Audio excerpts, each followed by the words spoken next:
With technology today, you can literally escape into another reality just by putting on a VR headset. What if instead of using technology to escape from our problems, we could actually use it to improve our brain function?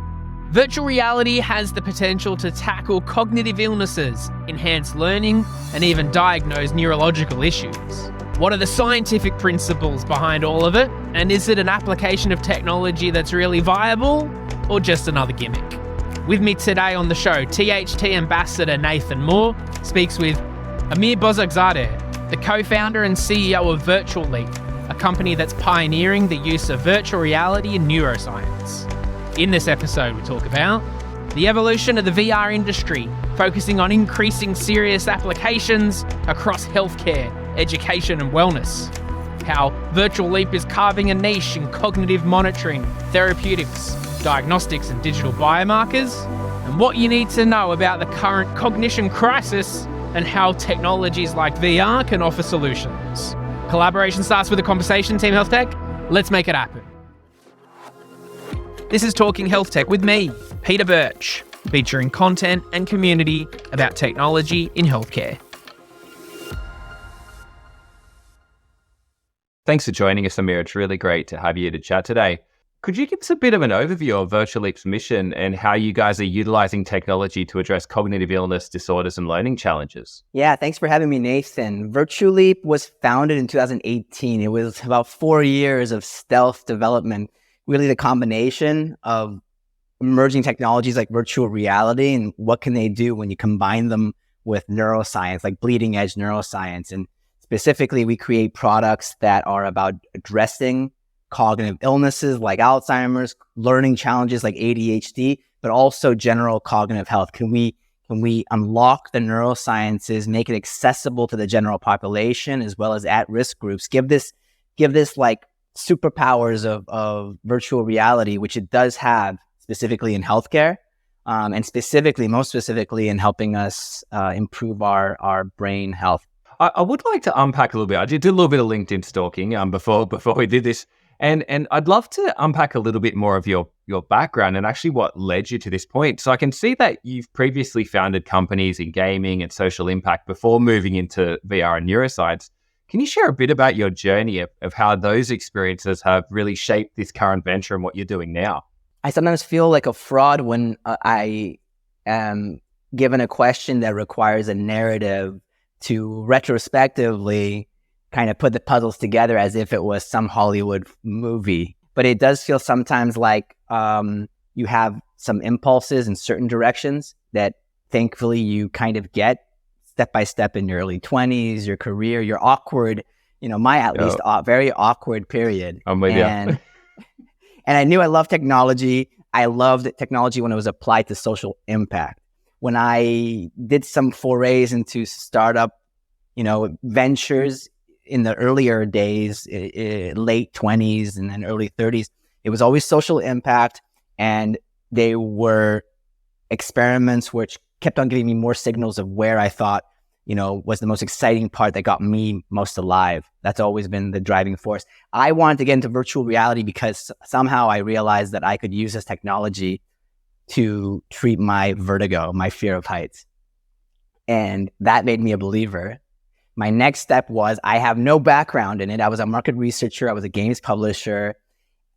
How do I get into this sector where I have no business being there? And I decided to write for VentureBeat and TechCrunch, specifically on VR for about 3 years, wrote about 80 articles. Whenever you want to talk to a big wig in any company, if you're saying you're writing an article for a known publication, their ego and vanity will open the door. And that allowed me to soak in a lot of insights. I realized within those 3 years that the only critical applications for VR was when it addressed healthcare or education. And our company, thankfully, addresses both. Mate, you are singing from my songbook. There's fantastic stuff. Even just that reflection on the journey, and we look back and go, oh, look, all these pieces did actually set us up for something, but it's not like it was a strategy or a planned thing. So it's really cool. Look, I guess just jumping back to the VR technology piece. I mean, you mentioned the superpowers. I'm a big believer in the power of VR's use in healthcare and education. So obviously, I mean, you've been writing on it. This as a technology, VR has been evolving really rapidly in recent years and garnered a lot of attention, particularly in the last few years. What are the significant evolutions you've seen in the last few years that have influenced your adoption of virtual reality with Virtuleap? Like, why now? Yeah, because it's like the third, maybe by some people's metrics, the fourth wave of VR. Our scientific advisors include Walter Greenleaf of Stanford VR, Albert Skip Rizzo of UCLA. Both individuals were, my age or younger, doing the same stuff in many ways back in the 90s. If you want to go even farther back, Timothy Leary and the psychedelic group of even like Terence McKenna were the guys who were like real proponents of VR back in the 80s and even earlier. So, what is it right now? And this is from my point of view, a true inflection point in which this wave is not a wave. It's a new body of water that is mainstream across various applications that are the serious use cases. So on the healthcare side, education side, as well as the corporate wellness, productivity, HR side, these are the areas that are true mainstream sectors at this moment. The games area, which is so lucrative, and that's why the big OEMs like Meta and Pico and HTC focus on them. They're not the critical use cases, but they're also the ones that get so much energy, even though they're not really mainstream. They just keep on pumped with money and hype. So my point of view is, especially right now, at the cusp of the fall coming up, where Apple is about to release their, it's been like 10 years of people saying they're going to come out with a device, and now they are a true mixed reality device. And the Meta Quest 3, this is a new device by Meta, is coming out in the exact same period with also AR capabilities.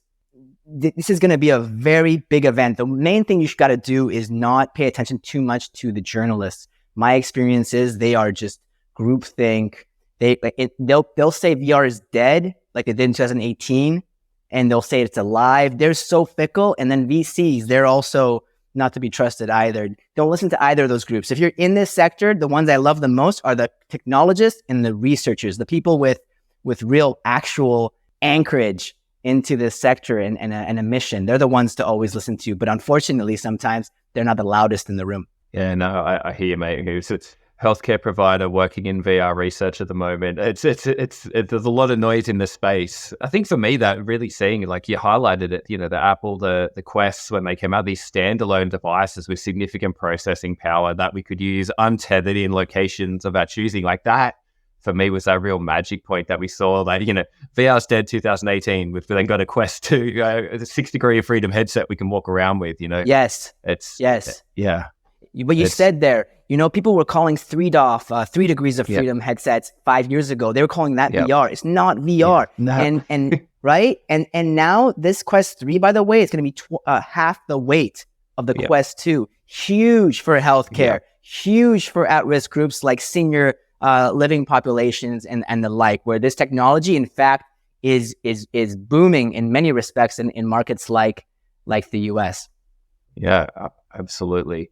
I guess all educational healthcare modalities, we've always got to remember right tool in the right place.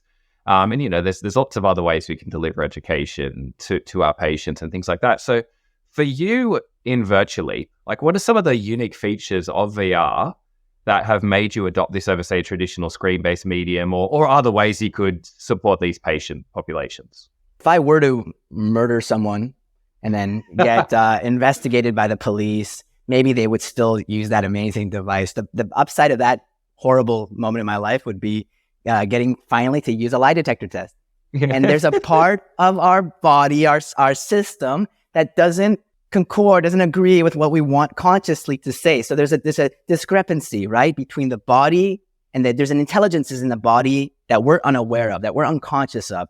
And those areas are connected to our autonomic nervous system, our vestibular balance system. Why was I able to treat my phobia of heights with VR? Because my body, my knees would buckle and shake when I was standing in a virtual environment, because my brain, for whoever you talk to, they'll probably invariably say that about a large amount of your brain's processing is devoted to the visual sense. It is like a master sense. And when you give it an alternate reality other senses basically cascade in believing, actually believing, not kind of like persuaded, but really believing that they're in that world. There's like a split reality. And that's why hospitals use it for pain management. Why VR for pain management? Because the pain receptors in the brain significantly dampen when you trick the visual sense. It hijacks the whole body from head to toe. It is the first embodied digital format. And cognition, regardless of how much glorification we do on the body right now, everything is about the body in a one-directional way.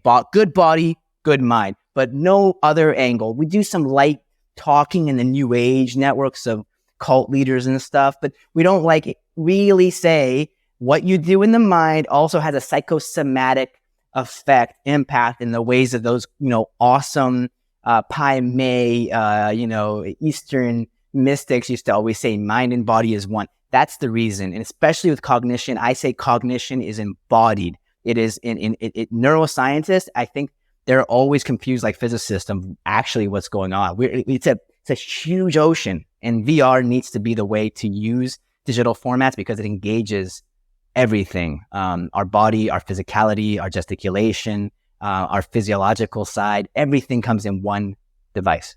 And it leads really nicely to where I was hoping to take this conversation now. So thank you for that. You mentioned before when you were talking about the neuroscience and this intersection between VR and its impacts on cognition and neuroscience. What is it, you guys? How are you actually in Virtuleap taking advantage of this interplay? Like, what are you doing for your patients? So our data infrastructure for those 4 years, we created the front-end content. The front-end content being the exercises designed by neuroscientists, collaboratively working with groups like Stanford and UCLA and MIT to, make sure the science is correct, and then designing it with game developers. All that's the front end. That's the content. That's what the user sees. But on the back end, we've been building up a scalable data infrastructure that combines all those areas, those dimensions of I'm engaging those aspects of the human, right? Beyond the conscious side, I'm also engaging the body and the emotions and as many senses as I can in this multi-sensory, ecologically valid experience that is intuitive to us. But I'm also capturing on the data side those elements. So we have a data infrastructure that is bare minimum, capturing about 250,000 data points every 3 minutes. And that's a combination of the psychological data from the content, the physical data, the gesticulation data, the postural data. I think I saw a study about a year ago came out that said that spinal alignment can serve as a biomarker towards predicting Alzheimer's disease. So we're collecting the XYZ coordinates, and we were, I think, pretty much one of the only companies that are still actively using this device called the HP Omniset. We worked with HP where they had a headset that had physiological sensors like pupil dilation tracking, heart rate variability, skin conductivity, and we have an active algorithm running right now that MIT ran a study last August where they were able to, in our VR platform, know whether someone is focused, bored out of their mind, stressed out. They were able to track in real time the cognitive load. So just imagine all the therapeutic abilities, all the abilities to, the capacity to capture so much depth of data in order of magnitude more data, but also what kind of biomarkers, what new generation of digital biomarkers can we feed into and to recreate? Can we see in the subtlest things that are not available right now in digital formats in the data, something that in our 30s, maybe our late 20s, something that we can just not alert you like shit, you got MCI, you're kind of screwed, versus subjective cognitive decline before that, right? And just having that number of data points that you'll be able to reflect on, and the stuff we won't even know we're looking for that you'll be able to draw correlations from. It's fantastic stuff. Really, really fantastic. As I mentioned before, I was doing a little bit of prep before this interview, and one of the things I came across when I was reviewing it was this concept of a cognition crisis, which was new for me and sounded somewhat alarming. Can you explain a bit what you mean by it and how your VR technologies and Virtuleap can be leveraged to address this crisis? Maybe a year ago, 2 years ago, I stopped having my, imposter syndrome acting up on me. And now I feel quite assured about certain things that through pattern recognition of my life of 39 years, I can say I'm seeing history repeat itself before it does something. I can see the way we're reactive to things. If you call, climate change or this or that, you can see it across wherever you want to see it, where people just don't want to, see a collision. They want to hit it first and then reactively address it. And one thing I can see very clearly is this TikTok gamified mechanism that's screwing around with our dopamine levels of especially younger generations. It is deteriorating our sustained attention skills in the most deceptive way. It's like it's under our feet is just being, the sand is shifting and we're not even noticing what's happening. Kids that I run into are not even interested in being able to watch a 30-minute Netflix video anymore. I mean, they gotta have 3-minute dopamine hits and they gotta keep on swiping, and it is now spread across every social media platform. And we need to get up front of this. We need to create technologies that alerts us to what's happening, what kind of ways in which we can measure this, and create some closed feedback loop way of feeling empowered again in the face of it. Like, there's a lot of ignorance, and I think in about 5 years, nothing I'm going to do is really going to stop us from hitting this. I believe we're going to hit in about 5 years. We won't be saying who has ADHD. We'll be saying who doesn't. Definitely an insidious thing coming. So I guess how, because I mean, you've described what it is, but I mean, how is, I know you said you don't think you're going to fix it in 5 years, but I mean, you are clearly passionate with what you're doing. You've got some great technology behind you. So how is it helping to address this crisis though? Like, what is Virtuleap doing that helps to rectify some of this insidious challenge we're seeing? We were very healthcare oriented as a company, obviously.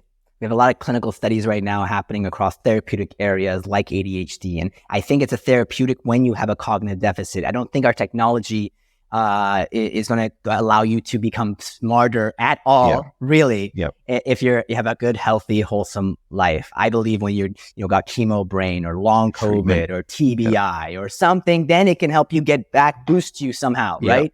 I'm talking about a cognition crisis in which I think everyone's going to start having cognitive deficits, even when they should not, because of the way these digital mediums are consuming us. They're literally eating us, eating our attention. Our technology, on the one hand, when you play all of the 15 games we currently have right now, when you finish them the first time, the benchmarking session, we call it, it plateaus you at the level that you basically, are capable of any of these particular categories of cognitive skills. So, for example, you play these 15 games, you have a map of your cognitive fingerprint given to you in terms of your strengths and weaknesses across 22 different cognitive functions. That includes spatial orientation and motor control skills and spatial audio awareness. And you get your fingerprint. You see, for example, where you're above average, below average, pretty much on average point based on our scoring system. And that gives you kind of a report of 20 plus pages as a student. And we're really going to be targeting this year K-12 private high schools, educational institutes, universities, and companies' productivity and wellness programs, because that's where we think, as a non-medical claim-oriented approach, give this technology just to give the awareness of people's skills. Yeah, nice. And establishing that baseline and somewhere for us to start looking from. Really, really cool. So look, I mean, I mentioned before, I'm playing in the VR space myself at the moment. So I understand whilst there's a lot of power behind it, there's also a lot of real scalable challenges with the use of virtual reality. I guess from your perspective, what are some of the challenges that VR is currently facing, and how are you at Virtuleap working to overcome some of them? A lot of things would be much easier if Meta and the big players really just switched up with their approach to this industry and really went much more serious use case first and killing zombies in VR second.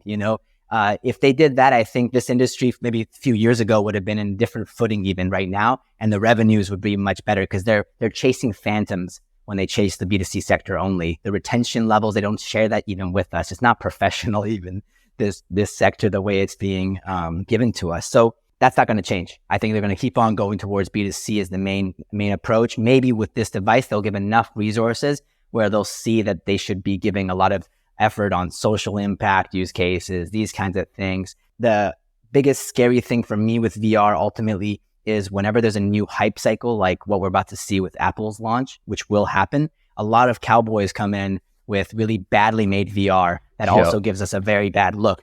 But the thing about VR is I think it's a double-edged sword, just like any technology. And what I mean by that is that it could cause a trauma just as much as it can cure one. I think accessibility design has to be at the forefront of something that's not just a best practice, but really needs to be enforced. We can create, all those levels of nausea that were created with the 3DOF devices, all those things. So many of them was based on bad content. Based on absolutely. Every team needs an accessibility design expert at the ground level. You need to know, can you have accessibility settings for color blindness, for font sizes, for colors and shades that can trigger different people's comfort levels? Can your games adapt to a mobility restriction use case like ours do for people in wheelchairs? You got to think about the human condition and you have to respect it. VR is not a digital format to be created on lightly.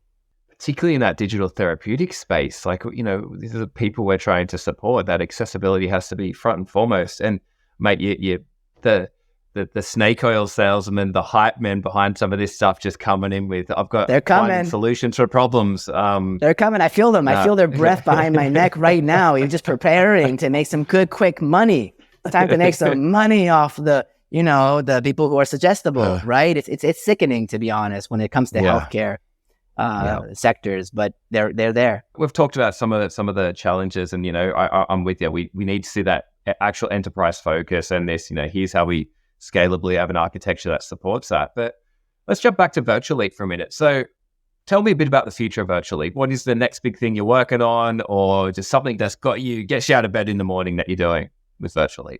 We're just not, I'm not very, the way I've been talking, maybe you're nodding because you're one of those strange people that actually likes me, but I'm not a very popular person in the VR sector for what comes out of my mouth. Okay. So I don't have that many friends in this sector. People might respect me to some extent, but only because I'm a cockroach that refuses to die. And we went through this period of 4 years where we could not make a dime because we were constantly in development. We would not release anything early. We would have to do all the proper approach to working in the best practices and the protocols of a healthcare oriented company before we could commercialize. So luckily we had supporters during those periods. We were a Rocky Balboa movie. At this stage, we're now at a point where we're ready to commercialize, and we're almost finished raising a late seed round. Thank goodness we were able to find the right kind of VCs on board. And we have a little bit left. There's anyone listening in this podcast, I'm going to do one shout out if there's any particular super angels and investors that we have about 10% left of the raise that we're trying to finish off in this horrible month of July, August. But the whole point now is to commercialize to K-12. We have a second product called CogniClear, which is being currently designed with our partners Roche at the pharma end as a diagnostic for subjective cognitive decline, even a precursor to MCI. Can we use the sensitivity of data of VR to be able to be the most sensitive screening tool for cognitive impairment? And we're trying to work with all sorts of big groups, but at the same time create a sales approach that we can help the generation that I think is the most susceptible. And if we don't do that now, we won't be prepared in time. I think we gotta get before the cataclysm. I know it's like really doom and gloom, but that's how I kind of feel about technology right now. It's something that parents, I think everyone I know that's a parent, they can see it. Teachers can see it. There's something going on right now that's, ChatGPT, all these things, they're all signs, they're writings on the wall. We need to start thinking about what makes us human, what's strong, what is the most important part of us. And I think cognition, Bill Gates said it the best. It's the one thing that scares him the most is when his brain stops working correctly. Absolutely an admirable goal. I'm loving the sound of that new project as well. Really looking for those. And you mentioned it, like making it accessible as well. And that's something I'm really passionate about. You can have all the great ideas in the world, but if no one can access them, what's it going to do? Or if only the rich, I love that idea. And there's also, Nathan, that the stigma to brain health. There's a stigma. People do not do. Wait, well, on the one hand, you got US, and that market is crazy. Like I heard $7,000 for an MRI scan under one healthcare plan. What the hell? But okay, fine. Even if you could afford it, do you want to go? I'm a little bit claustrophobic. The stigma, the taboo. We gotta We got to remove that, because right now that taboo keeps us from approaching something that is not a monster. It's only a monster when you put it in a dark closet, when you tuck it under the rug. We need things to breathe. Certain chemical processes can only exist in the absence of light. Light is knowledge, light is awareness, light is what technology like VR can do in a really good way. But VR cannot be pervasive. It's not where you meet friends unless you really have that issue in your life. It's for short, surgical, invasive experiences that you can go like right into the target, that problem, and then you can transcend time and space, transcend your barriers, get back to the beach, get back to your hike, get back into the beautiful real world that we're living in. I guess we're going to wrap this up a little bit now. So for those interested, I'm going to throw back to the technology approach here. And I originally thought VR, but you've discussed a lot of things here. So for any emerging clinicians or entrepreneurs or people just interested in the space, what advice would you give to those interested in harnessing some of these technologies for their own health and wellness? Just start. Get the Quest 2, for example, is a really good price point right now. There's a lot of initial experiences that are meditative in orientation or collaboration oriented, productivity oriented. There's some good stuff. And yes, you can go play some cool VR experiences that are really, really novel, like climbing different landscapes, things that are physical and really involving your motor control in tandem to novel cognitive experiences. But you got to just, especially depending on your age, we do get fossilized into habits and patterns. We start to give ourselves a self-image. No, we don't start to. We have this really embedded us very, very early on. But as we get older, my opinion is we start to really solidify the self-image of who we think we are, what we're capable of. All those things we start to like group in. We have a frame of our fictional selves, and it is fiction. We can stretch out of that. Neuroplasticity tells us we can stretch out. So do something reckless a little bit versus your self-image. Buy a product you can afford right now, half the price of any overly expensive smartphone. Try some content. Surprise yourself. Just surprise yourself with one thing, like right now, tomorrow. That's what VR is about. It's about novelty. It's about surprising. It's about neuroplasticity. And neuroplasticity requires you to also go against the grain of yourself. Yep. Absolutely. I mean, every person I've talked to who comes to me and asks this stuff, how do we just get started, just try something. You'd be amazed that neuroplasticity, like you said, just thinking about how to tackle things in different ways. And we can't think of different ways until we expose ourselves to different ways of thinking. So now, look, thank you so much, Amir. I've genuinely enjoyed geeking out in this conversation. I love what you're doing. I love your energy, and Virtuleap, really, really exciting stuff. So thank you so much for your time. Nathan, I guarantee you, I come on these kind of podcasts, but this is the highlight because I can feel it. I can see it especially when you're in the industry, when you have the background. I'm not talking to a civilian. I'm talking to, I can tell, a Navy SEAL of the VR industry. So I wish you also the Godspeed on everything you're up to. And I hope we can even have a opportunity to meet in person sometime in the near future. Absolutely, mate. All right. Well, you take care. Thank you, Nathan. For more content and community about technology and healthcare, visit talkinghealthtech.com.